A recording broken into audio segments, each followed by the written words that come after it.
We're going to go over black mold and how to get rid of it, how to recover from how to make those symptoms stop. It could actually go away really fast. And you can actually kill black mold super easy. When I was recovering from my gut issues, and I document this whole process in my free instant webinar, and you'll also go on my email list. And right now I'm running a ton of Black Friday sales. So make sure you sign up for that webinar after you watch this video. But I bought candida from a lab. I bought mold and fungus from a lab. And I tested different natural antifungals on it to see how to deal with it best. And one drop of oregano oil, essential oil, and it will not grow whatsoever. I would culture candida until it became this big black scary mass, and then I would put it on bread, and it would consume the bread if I did nothing. If I used other antifungals, I'd have to use about 6 drops of peppermint essential oil in order to get it under control. But just 1 drop of oregano essential oil, it did not grow one bit. So I made this program where I would take in oregano essential oil in on a daily basis, like 2 or 3 times a day, just 1 drop. And I knew for a fact this would kill all candida. And then I would slam down a bunch of different probiotics.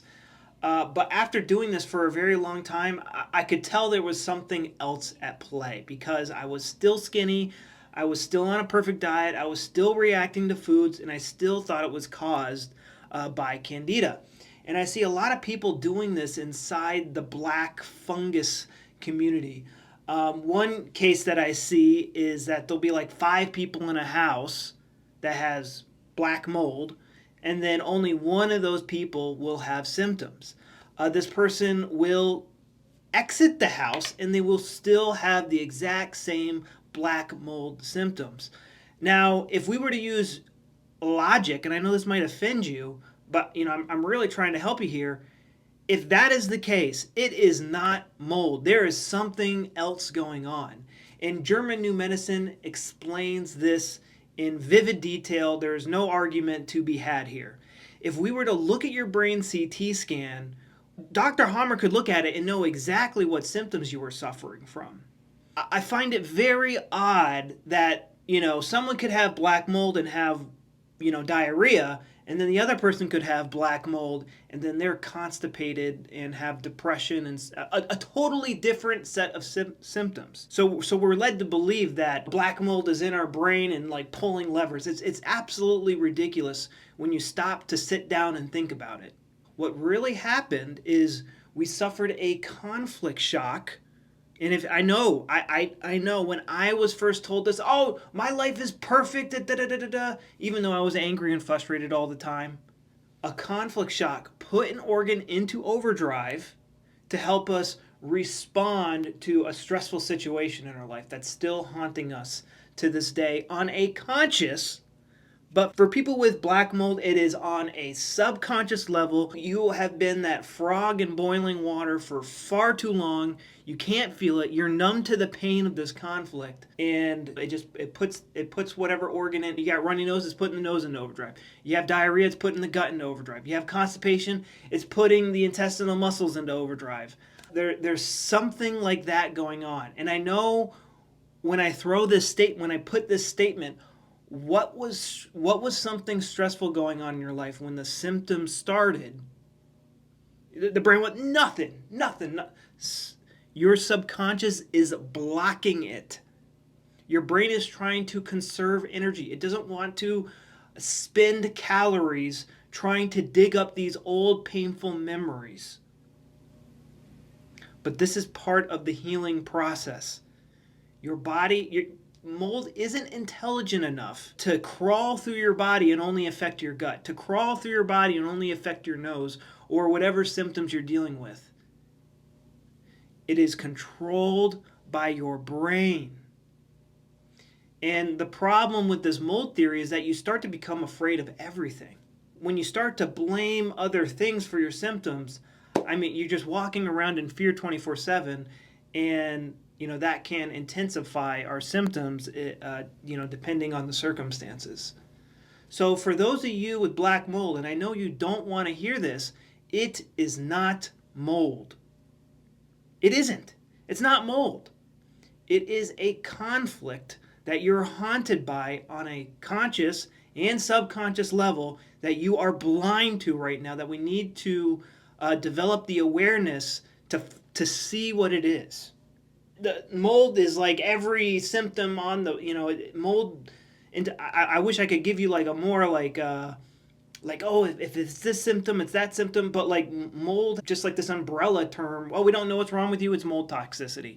And it's this big umbrella of symptoms, very, very lazy diagnostic from the holistic community. I've seen people get charged $3,000 just to tell them that they have mold toxicity and they need to demold their house or move somewhere else, which is super stressful.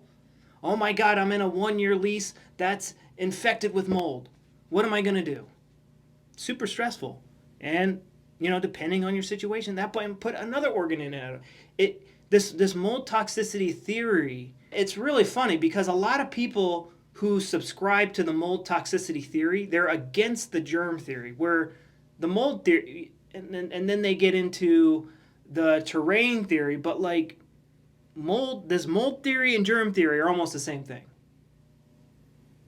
Being afraid of cooties. What was stressing you out? Right? Do it. I challenge you to do this. This is the best thing you can do for your situation right now. Write out a timeline. What was going on in your life when your symptoms started? And ignore all the mold stuff. And unless that, it probably is part of the conflict. Because I can't imagine like being stuck in a 6-month lease or a 1-year lease. And you believe that the mold in this house that you're paying $2,000-$3,000 a month for is like causing all your symptoms. It puts you in this impossible situation where the subconscious mind is more obliged to put an organ into overdrive to help you overcome this situation you're literally stuck in and you can't get out of. And it's just simply because of beliefs. And meanwhile, everyone else in the house doesn't have any mold toxicity symptoms. It's caused by a conflict shock, and you're still haunted by it on a conscious and subconscious level. So the steps are, and I go over this in more detail in my webinar, it's one, we have to understand the basics of German New Medicine and the basics of how our mind works. Modern culture today doesn't understand what an emotion is. 2 is to stop blaming foods. And then 3 is to find that conflict. And a lot of the times just finding the conflict frees up like 25 to 50% of someone's symptoms. And then the 4th step is to resolve come to peace with this conflict. And, that could involve some practical things. It could be changing our perspective, changing some beliefs, revisiting some old memories. It depends on the person's situation. But the biggest thing you can do right now to really cut your symptoms in half is to throw out this mold theory BS, because it's just causing you more problems. Think about what the conflict was. Go sign up for that webinar. I have a ton of Black Friday deals going on right now, so don't miss out on them. And each email I send to you is going to be packed full of information, and the webinar is going to show you everything that I did to get better for absolutely free. All right, bye-bye. Leave comments down below if you have any questions, and I'll answer them in a video.